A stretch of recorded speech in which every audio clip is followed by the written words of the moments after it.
27 years after the original I Know What You Did Last Summer was released, a sequel to I Still Know What You Did Last Summer, which was a sequel to the original I Know What You Did Last Summer, has been released and is hoping to potentially reboot the franchise.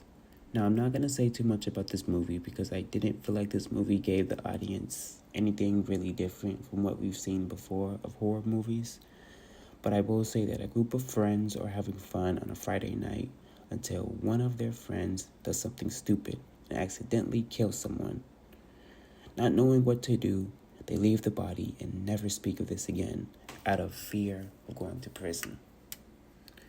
A year after not speaking about the situation and not telling anyone about it, they start to get threatening letters and the killer slowly starts to kill them one by one until no one is left.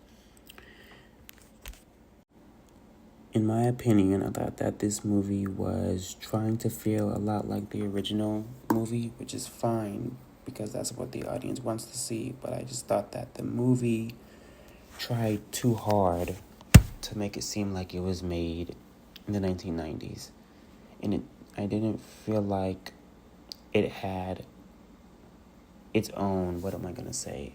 I didn't feel like it had its own identity. I didn't feel like the writers or director knew what they wanted to do. I just felt like they wanted to make another reboot of the 90s slasher, put it out there, and say, let's hope we make another film of this movie in the future, just like how Scream and Halloween has made other installments in their franchise. And I feel like the film didn't give much.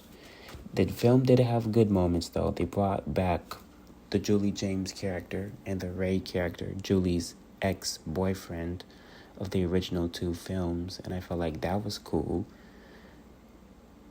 But outside of that, I didn't feel like there was much that was to give.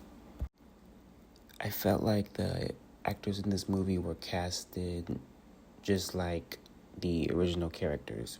Helen, there's a Ray, there's a Julie, and there's a Barry. I just felt like they tried to basically in some way copy and paste the characters from the original movie. I didn't feel like they had their own originality. It literally felt like they were trying to make each character of this new movie for like the last movie. And I felt like there was no originality. Give us something. I didn't feel like it was much there to see. And I was shocked, however, by who the killer was. The killer was Ray, Freddie Prinze Jr., actor's character. And I was shocked by that. I did not expect him to be the killer.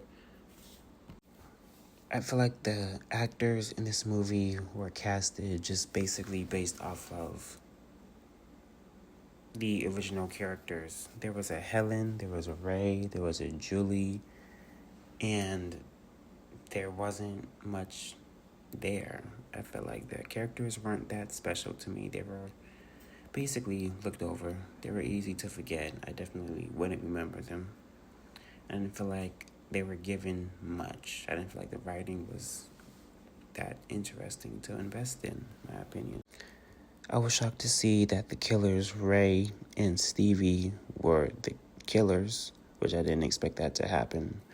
Ray was the killer because he had unresolved trauma of the original film, and I thought there were times I was thinking of him as the killer, but I didn't actually think he would be the killer. Overall, I thought the movie was a pretty good movie. It was a good new installment for the franchise, and I thought it was a pretty good movie. It was a 7 out of 10.